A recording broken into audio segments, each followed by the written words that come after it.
हम्म।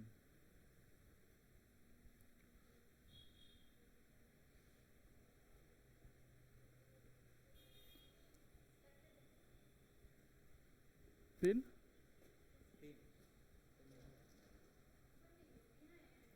अच्छा वहाँ, एक मिनट।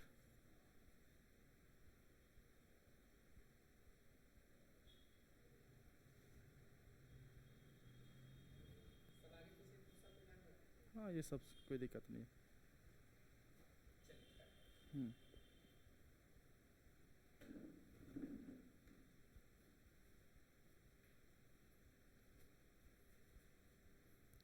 हेलो दोस्तों, नमस्कार।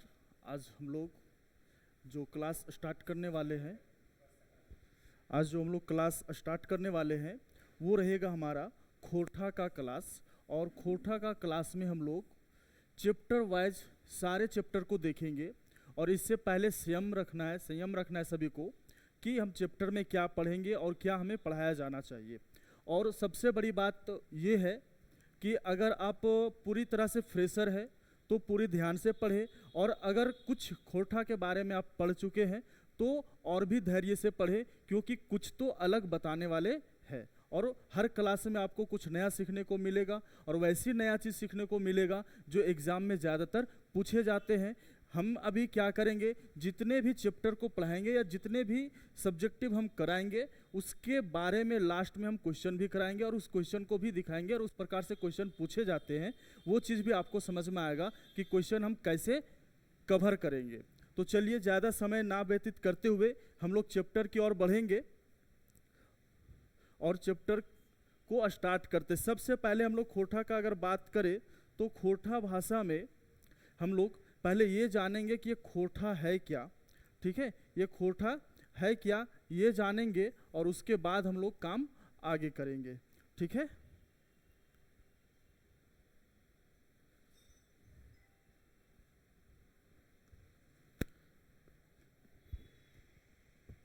कलर चेंज नहीं हो रहा इसका।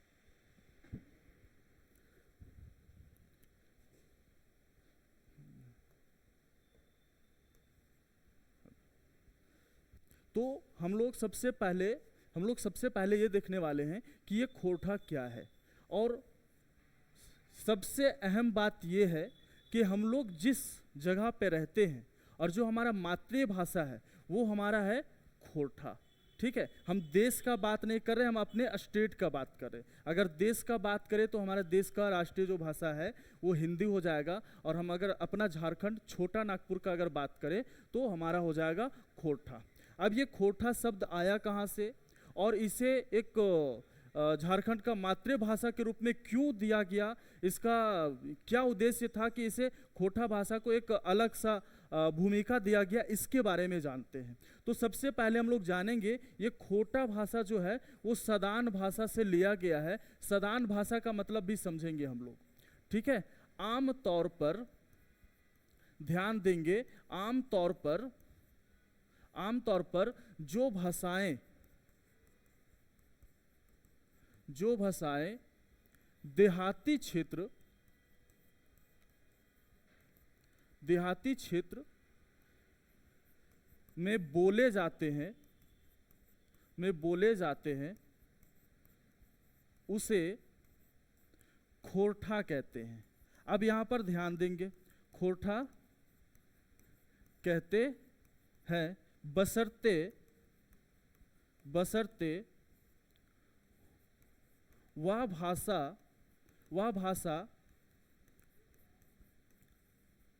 झारखंड राज्य के छोटा नागपुर का हो।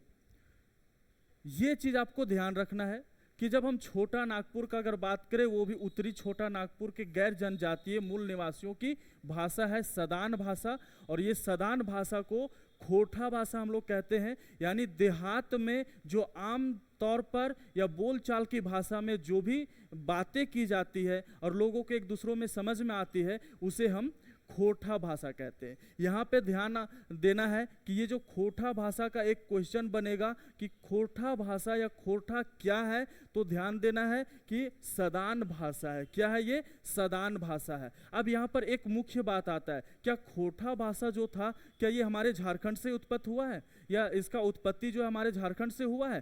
तो हम बोलेंगे नहीं, ये बहुत सारे भाषाओं का मिश्रण है और बहुत सारे भाषाओं को तोड़ फोड़ के तब एक खोटा भाषा का निर्माण किया गया। और जब लोग इसे ज़्यादा बोलने लगे, ज़्यादा ये प्रचलित हो गया अपने क्षेत्र में, अपने क्षेत्र मतलब उत्तरी छोटा नागपुर में ये जब ज़्यादा प्रचलित हो गया, तब इसे क्या है कि एक भाषा के रूप में घोषित कर दिया गया। अभी क्या है, इसके बड़े बड़े लेवल पर एग्जाम होने लग गए हैं। अपने राज्यों के लिए जो बड़े बड़े पोस्ट के एग्जाम होते हैं वो हमारे खोटे भाषा पे चलते हैं। आइए हम लोग और देखते हैं खोटा भाषा में एक संपर्क भाषा किस प्रकार से चलती है।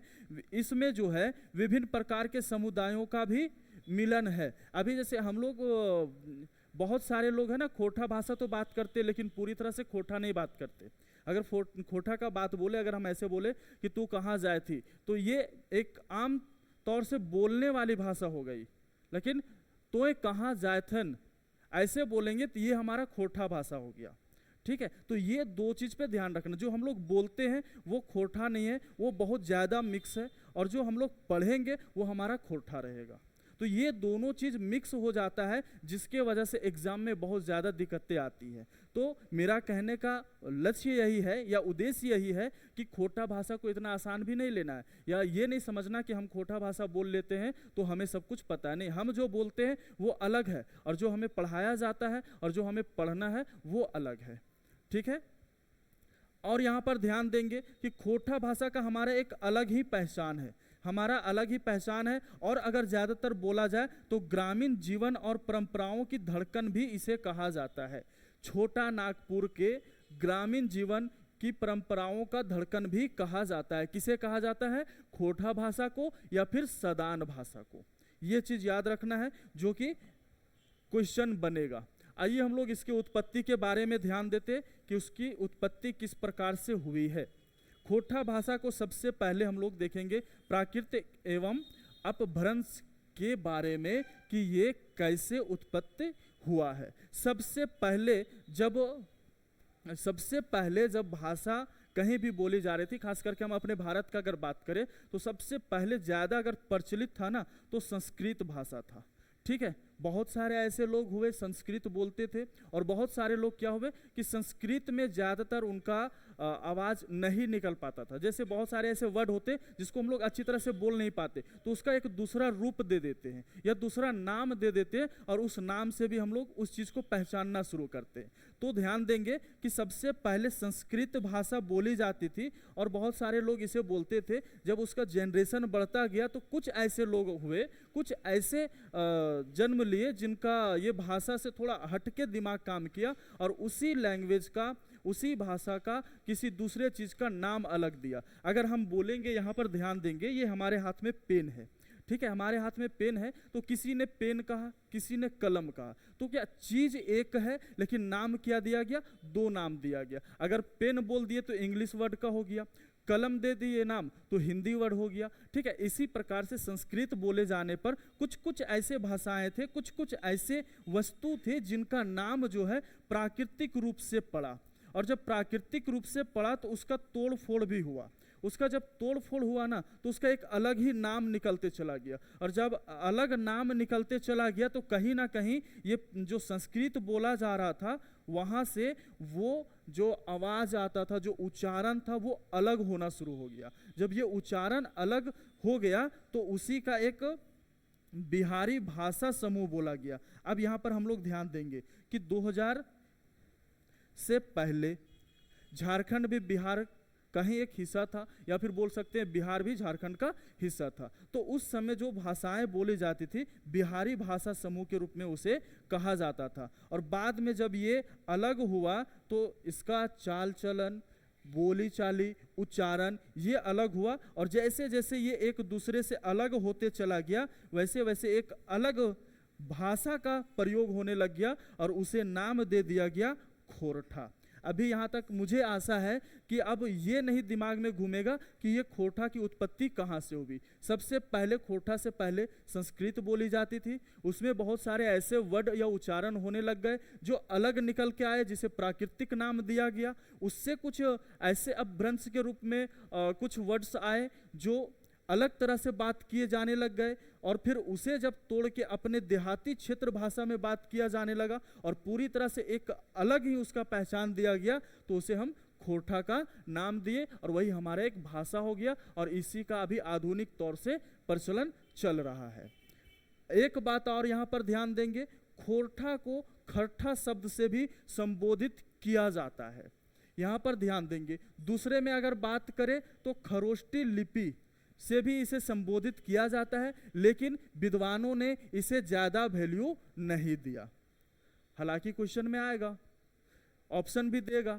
अगर ऑप्शन दिया खोरठा भाषा का और कौन कौन सा रूप है, ठीक है, तो हमने पहले बता दिया सदान भाषा भी इसे कहते हैं, सदान भाषा भी इसे ही कहते हैं। दूसरे में खरठा शब्द भी इसे ही लिया गया है। तीसरे में खरोष्टी भी इसे लिया गया। अब अगर इस प्रकार से 3 ऑप्शन दे और एक दे इनमें से कोई नहीं, और फिर ये क्वेश्चन पूछा जाए कि खोरठा भाषा में सबसे कम अहमियत किसे दिया गया है, तो यहाँ पर हम लोग ध्यान देंगे खरोष्टी लिपि में। ठीक है, यहाँ तक ये बात समझ में आ गई। चलते हम लोग आगे की ओर।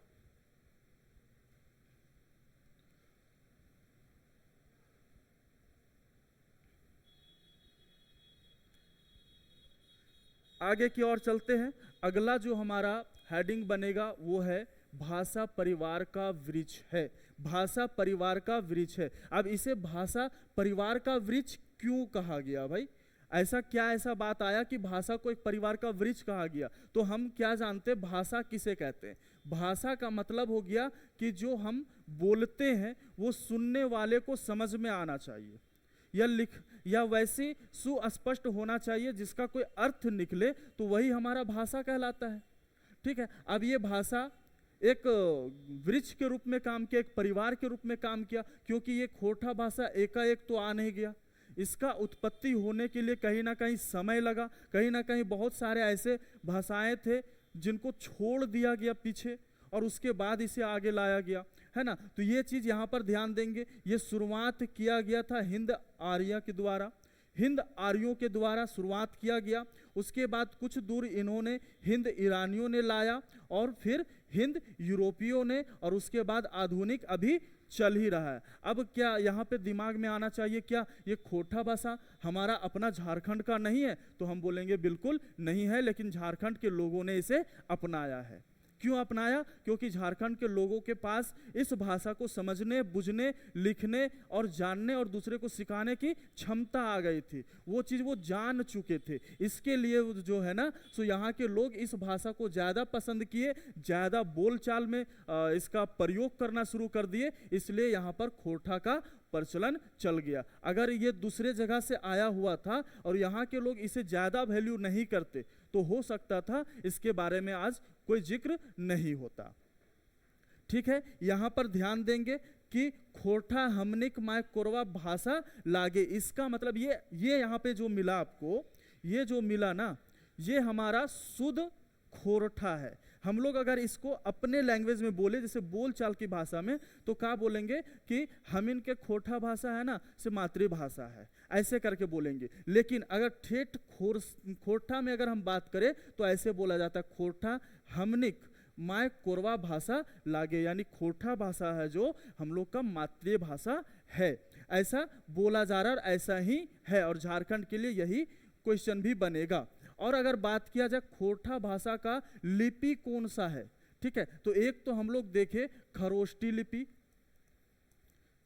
खरोष्टी लिपि, ठीक है, और दूसरा में जो ज्यादा मान्यता दिया गया है वो है देवनागरी। जिस प्रकार से हिंदी को देवनागरी लिपि में हम लोग प्रस्तुत करते हैं, उसी प्रकार से खोरठा को भी हम लोग देवनागरी में ही करते हैं। ठीक है, अब ऐसा नहीं कि खोरठा का लिखने के लिए अलग कोई उच्चारण होता है या कोई स्वर या व्यंजन अलग होता है, ऐसा कुछ भी नहीं है। जो हिंदी का स्वर और व्यंजन है वही हमारा खोरठा का भी है, बस केवल थोड़ा सा लिखने और उच्चारण का थोड़ा सा अंतर है, बाकी कुछ भी नहीं है। तो हम लोग बोल सकते हैं खोरठा का भी लिपि जो है वो देवनागरी है, और इसे पहले रखा गया था खरोष्टी लिपि में, लेकिन इसे बाद में चेंज कर दिया गया क्योंकि अधिक विद्वानों ने इसका कोई भी मान्य नहीं रखा। तो जो सही हो जाएगा, अब यहाँ पर क्या है कि अगर बोल दिया कि खोरठा कौन से लिपि में लिखी जाती है, अब यहाँ पे ऑप्शन बना देगा, इस प्रकार से कुछ कुछ ऑप्शन बना देगा। एक बना दिया खरोष्टी लिपि, दूसरा में देवनागरी, फिर रोमन, इनमें से कोई नहीं। तो दोनों अगर मिल गया, अगर दोनों मिल गया तो देवनागरी में करना है। अगर देवनागरी ना रहे, बाकी और ऑप्शन रहे और उसमें खरोष्टी दिखे, तो फिर खरोष्टी करना है। अगर दोनों दिखा तो देवनागरी, और अगर दोनों में से केवल एक दिखा यानी खरोष्टी भी दिखा तो हम खरोष्टी को ही करेंगे। ये चीज को हमेशा ध्यान में रखना है। आइए आगे हम लोग बात करते हैं। आगे हमारे पास क्या है, खोरठा का ऐतिहासिक विकास। ये किस प्रकार से विकास हुआ और कब से चलना शुरू हुआ और अभी इसमें क्या परिवर्तन हुआ है, इसके बारे में जानते हैं। सबसे पहले अगर हम प्राचीन काल का बात करते हैं, प्राचीन काल का मतलब समझ में आ रहा है जब ज़्यादातर विकसित नहीं हुआ था, जब हमारा राज्य ज़्यादा विकसित नहीं हुआ था, तब की बात का हम बात कर रहे हैं कि जब प्राचीन काल में केवल बोल चाल एवं लोक भाषा के रूप में सीमित था। प्राचीन काल में ये जो खोरठा बोली जाती थी ना, बस केवल ऐसे जैसे हम लोग अभी कुछ कुछ ऐसे भाषाएं बोलते हैं, दूसरी दूसरी जगह का भाषा बोलते हैं, केवल नाम मात्र का बोलते हैं, तो उस प्रकार से केवल अपने गांव देहात में अपने दो चार जो लोग एक साथ रहते हैं, बस आपस में बोल चाल के भाषा में ही केवल इस चीज़ का बात करते हैं। आपको अगर ये बात ध्यान में आता होगा या फिर याद होगा कि कुछ दिन पहले या कुछ साल पहले जब ये खोरठा के बारे में नहीं पता था या खोरठा को मातृभाषा का दर्जा नहीं दिया गया था, तब अक्सर पढ़े लिखे व्यक्ति ये खोरठा भाषा में बात करना अपने आप को शर्म महसूस करता था। ठीक है, अभी भी बहुत सारे ऐसे लोग हैं कि खोरठा भाषा बात करना पसंद नहीं करता, अपने छोटे छोटे बच्चे को खोरठा भाषा बोलने से भी मना करते, नहीं हिंदी में बोलो, इंग्लिश में बोलो, क्योंकि ज़माना अभी बदला जा रहा है। ठीक है, ऐसे सबके घर में होता है, हमारे घर भी होते हैं। कुछ बच्चे ऐसे हैं कि खोरठा भाषा बोल लेते हैं, कुछ बच्चे अभी भी ऐसे हैं जो खोरठा भाषा नहीं भी बोल पाते हैं। ठीक है, ये प्राचीन काल में केवल वहीं तक सीमित था, केवल बोल चाल तक, केवल बात करने तक, अपने कुछ वस्तुओं का आदान प्रदान करने तक ही। उसके बाद आया मध्यकाल में, जब कुछ कुछ चीज़ों का आविष्कार हुआ, कुछ मनोरंजन के रूप में चला, तो इसमें कुछ लोक कथाएं जुड़ गए, लोकगीत जुड़ गए, अपना खोरठा भाषा का कुछ गाना निकल गया, कुछ कथा निकल गया, कुछ कहानी बन गए, कुछ नाटक बन गए। ठीक है, इस प्रकार से तब ये परंपरा चलना शुरू हो गया और फिर खोरठा का थोड़ा सा प्रचलन ज़्यादा हो गया। क्यों? क्योंकि अब इसमें लोकगीत यानी गाना वगैरह निकल गया, गाना लोग सुनना ज़्यादा पसंद करते अपने ही भाषा का। ठीक है, दूसरे में इसके ऊपर कथा निकल गया, पूजा पाठ होता था तो उसमें कथा जो सुनाए जाते थे, या फिर और भी कोई समारोह होता था वहाँ कथा या कहानी सुनाए जाते थे, तो अपने ही लैंग्वेज में सुनाए जाते थे। ठीक है, ये बात समझ में आए। और जब ये सब होना शुरू हो गया, तब ये खोरठा भाषा का प्रचलन और तेजी से बढ़ा। उसके बाद मध्य काल से हम लोग आते हैं आधुनिक काल में। कहाँ आते हैं? आधुनिक काल जो अभी चल रहा है, आधुनिक काल जो अभी चल रहा है और चलता ही रहेगा। इसमें खोरठा का क्या प्रचलन हुआ भाई? इसमें कुछ कविताएं बन गए, कुछ कहानी बन गए, इनके ऊपर कुछ नाटक चलचित्र वगैरह आना शुरू हो गया, कुछ लेखन वगैरह आ गया। अब शिक्षा वगैरह होने, इसका पढ़ाई होने लगा, इसका एग्ज़ाम होने लगा, इसका अलग से कोई पोस्ट निकल गया कि इसका एग्ज़ाम दे करके आप जॉब पा सकते हैं। अब इतने सारे चीज हो गए, तो बताओ खोरठा भाषा अब अहमियत दे दिया या नहीं दे दिया? अब जब ये खोरठा भाषा अहमियत दे दिया तो खोरठा भाषा एक सब्जेक्ट के रूप में बन गया। अब खोरठा भाषा एक जानकारी के रूप में बन गया, इसलिए इसे एक सब्जेक्ट बना दिया गया और इसके ऊपर इसे पढ़ाया जाता है, लोगों को सिखाया जाता है, क्योंकि हर कोई या हर जगह का आदमी चाहता है कि हमारे यहाँ का क्षेत्रीय भाषा ज़्यादा प्रचलित हो। अभी आप दूसरे जगह पे जाए, ठीक है, और दूसरे जगह पे जाने के बाद वहाँ के लोगों से अगर बात करते हैं और वहाँ के लोगों से बात करने के अगर उन लोग के भाषा में अगर बात नहीं कर रहे हैं तो आपको ज़्यादा वैल्यू नहीं देगा, आपसे वो चिढ़ेगा। बहुत सारी जगह पे अभी कुछ महीना पहले ऐसा विवाद हो रहा था, जैसे में ज़्यादातर हो रहा था ये मुंबई वगैरह में हो रहा था कि मुंबई में अगर मराठी नहीं बोलोगे तो रहने नहीं देंगे। तो उन लोगों को कहीं ना कहीं अपना डर था कि लोग बाहर बाहर से आ रहे, हमारा अपना जो पारंपरिक भाषा जो है, हमारा जो सांस्कृतिक है, वो सब क्या हो जा रहा है, कहीं ना कहीं दबते चला जा रहा है। तो इसी प्रकार से हर कोई चाहता है कि हमारे यहाँ का जो सांस्कृतिक है, हमारे यहाँ का जो भी परंपराएं हैं, जो पीढ़ी दर पीढ़ी चलते आ रही है, वो सारा चलते रहे, कहीं डूबे ना, कहीं वो विलम्ब ना हो जाए, कहीं विलुप्त ना हो जाए। इस प्रकार से हर कोई चाहता है कि अपना सब्जेक्ट, अपना ये जो लैंग्वेज है, अपना जो भाषा है, अपना बोलचाल की जो भी उच्चारण का भाषा है, वो सब चलता रहे। तो अभी आधुनिक काल में इसके ऊपर बहुत सारे काम किए गए, और बहुत सारे काम होने के बाद ये जो खोटा भाषा का अहमियत है वो ज़्यादा बढ़ गया। अगर यहाँ पे ये भी क्वेश्चन आ सकता है कि अभी आधुनिक काल में जो है, जो खोटा भाषा को इतना अहमियत क्यों दिया गया, तो हम लोग बोल सकते हैं क्योंकि आधुनिक काल में जो है सो खोटा भाषा का कविता आ गया है, जो अपना क्षेत्रीय भाषा है, इसके ऊपर का कहानी आ गया है, इसके ऊपर का नाटक का लेखन आ गया है, शिक्षा एवं प्रतियोगी परीक्षाओं के लिए जो ऐसे उपयोग हो गया है। ठीक है, तो इसलिए हमें खोटा पढ़ना पड़ता है। आइए हम लोग आगे बात करते हैं। अब यहाँ पे बात रहा कि झारखंड में कौन कौन से ऐसे जगह है जहाँ पर ज़्यादा बोलचाल की भाषा में खोटा भाषा का बात किया जाता है। हालांकि झारखंड के हर कोने में बोले जाते हैं, या फिर अगर अभी बात करें तो विश्व के हर जगह पे लोग चले गए हैं, झारखंड के लोग वहाँ जाकर के अपना बातचीत करते हैं। ठीक है, तो हम लोग अगर बात करें प्रमुख, ये क्वेश्चन आता है, यहाँ से 7 दिख रहा है, 7 जिलों को याद रखना बहुत ज़्यादा जरूरी है। इससे 2 क्वेश्चन बन जाता है, इससे 2 क्वेश्चन बनेगा। पहला क्वेश्चन ये बोला जाएगा, कुछ ऑप्शन दे देगा और उसमें से एक इनमें से कोई भी रख देगा, बोलेगा कि झारखंड में या इनमें से सबसे ज़्यादा या प्रमुख खोटा का कौन सा जिला है। इस प्रकार से क्वेश्चन आएगा, तो ये हमारा काम आ जाएगा। ये चार्ट याद रखना है। प्रमुख में अगर आता है तो हजारीबाग, गिरिडीह, बोकारो, धनबाद, रामगढ़, कोडरमा, देवघर, ये जो 7 जिला है, ये सभी जिलों में सबसे ज़्यादा खोटा भाषा का प्रयोग किया जाता है। यहाँ तक बात समझ में आई? आप ये जो हमारा झारखंड का चित्र है, इसमें आप डिनोट भी कर सकते हैं कौन कहाँ पे है, और ज़्यादा अच्छी तरह से याद रखने के लिए। आइए हम लोग और आगे बात करते हैं। यहाँ पर हम लोग देखेंगे क्या कि भाषिक स्वरूप क्या है। अभी हम कुछ समय पहले भी बात किए थे, जब हम क्लास स्टार्ट किए तब हम बात किए कि क्या खोटा और हिंदी अलग है, तो हम बोले क्या थोड़ा सा अंतर है उसमें, लेकिन उच्चारण का जो स्वर और व्यंजन है वो दोनों संग संग ही चलता है, साथ में ही है। जैसे कहने का मतलब है, अगर ध्वनि उच्चारण का हम बात करें, ध्वनि व्यवस्था का बात करें, तो स्वर इसमें 10 है। ये भी क्वेश्चन में पूछे जाते हैं कि खोटा भाषा में प्रयोग होने वाले स्वर की संख्याएं कितनी है, तो वहाँ पे आपको याद रखना है स्वर की संख्या कितनी है, 10 है। दूसरे में अगर व्यंजन का हम बात करें, व्यंजन का बात करें तो अंगा और इया को छोड़ करके, अंगा और इया को छोड़ करके बाकी जितने भी है वो सब व्यंजन में आते हैं और वो खोटा भाषा के ध्वनिक उच्चारण में प्रयोग की जाती है। ठीक है, दूसरे में अगर हम इसका वाक्य संरचना के रूप में अगर हम बात करें,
तो गड़बड़ हो गया फिर, है ना। क्लास रोक देते हैं यहीं पे ऑफ कर दीजिए।